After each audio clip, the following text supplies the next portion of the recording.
night as I was wrapping up work for the day and disinfecting the tools of my trade after staying in for much longer than usual.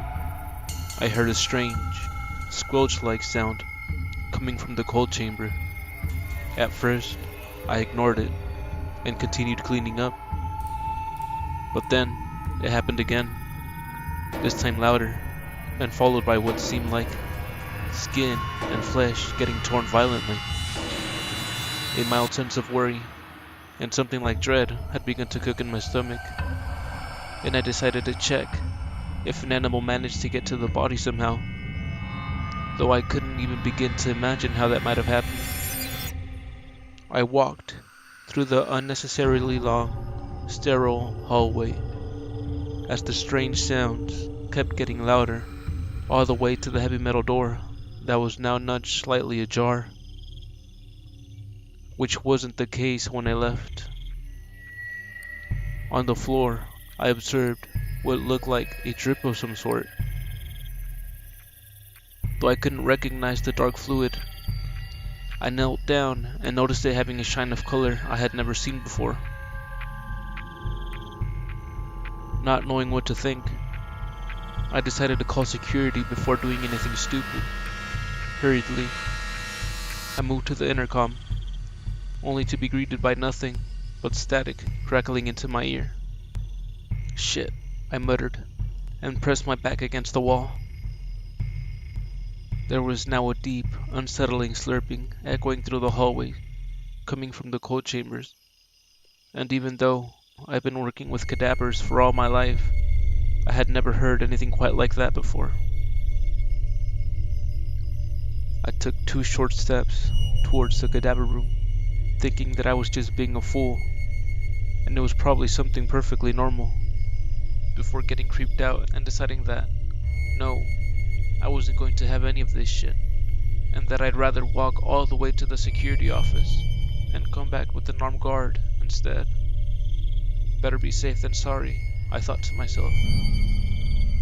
I turned on my heel and pushed against the door to the stairway, only to realize that it wasn't going to budge.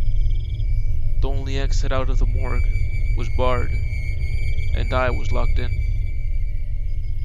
Cold sweat broke out on my forehead, and I realized I was going to have to face the dreaded noise, sooner or later.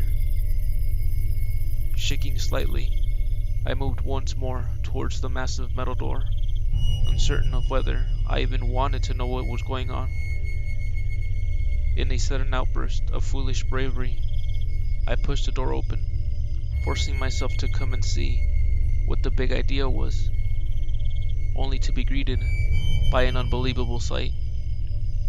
Up in the air, floating about 10 feet above the slick white floor of the cold room, was an unknowable bundle of assorted guts and gore, all entwined, twisting and undulating into one another with a sickening quality I had never witnessed before.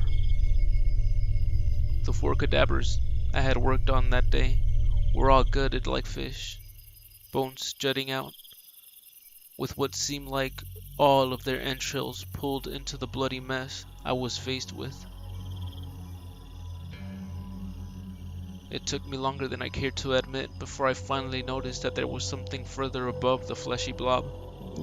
A strange, callous-looking orb with the same shine as that of the fluid I saw in front of the door, whose extremities were like those of centipedes, stretching and contorting in tandem with the floating entrails, almost as if directing them.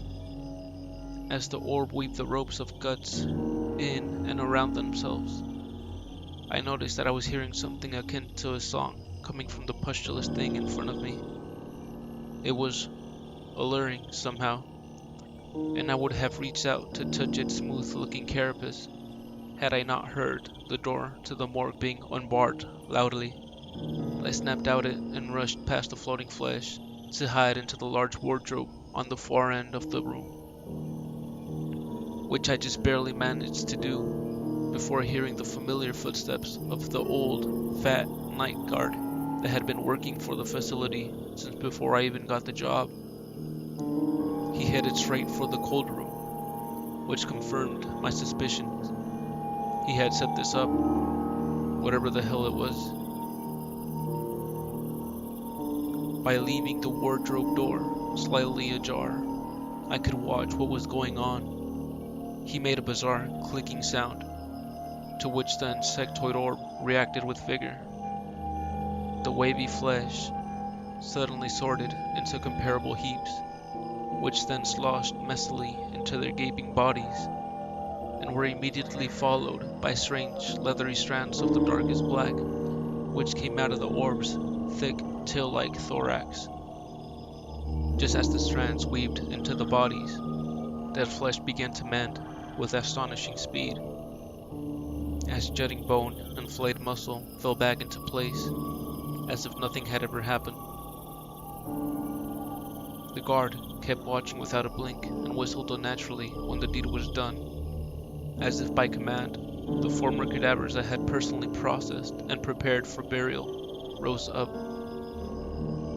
A round of clicking and whistling from the guard was now followed by 4 simultaneous responses in kind. And after that, I could see those leathery strands piercing out of the nape of each of the living corpses' necks.